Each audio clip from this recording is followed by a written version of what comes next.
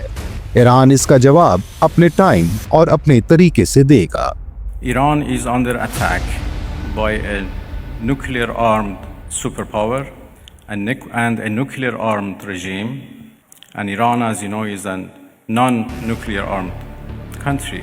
That should be certainly condemned. If not, the whole non-proliferation regime would be undermined and would be defeated.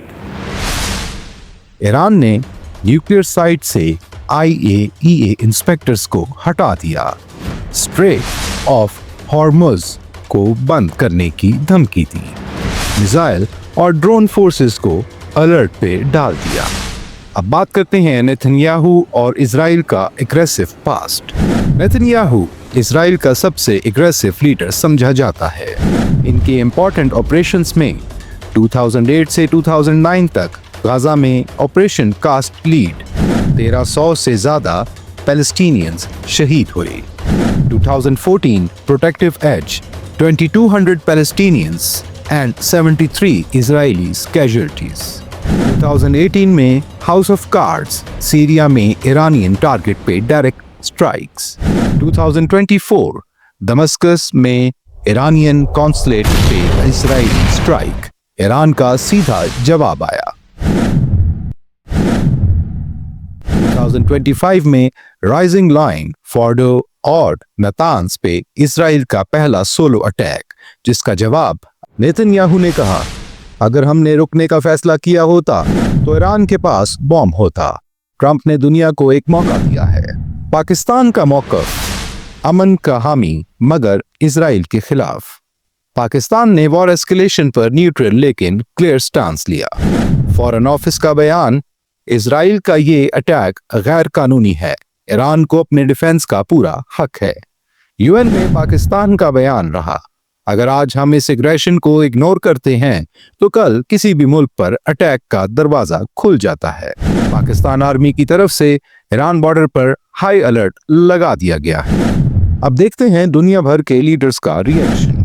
Israel's attack was specifically designed to sabotage American diplomatic efforts. In fact, in its first round of strikes. Israel assassinated the man overseeing Iran's nuclear negotiating team.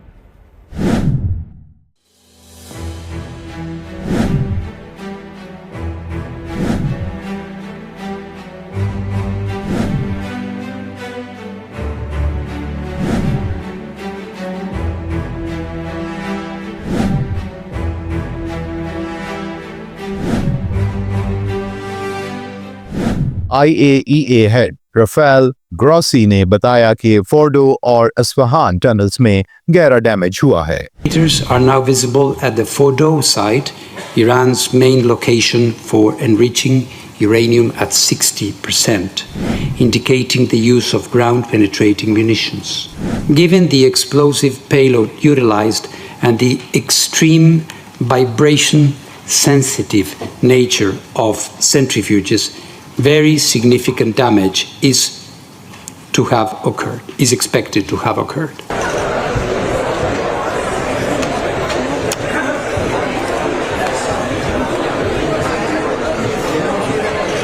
Our inspectors remain in Iran ready to undertake the required tasks when agreed with Iran.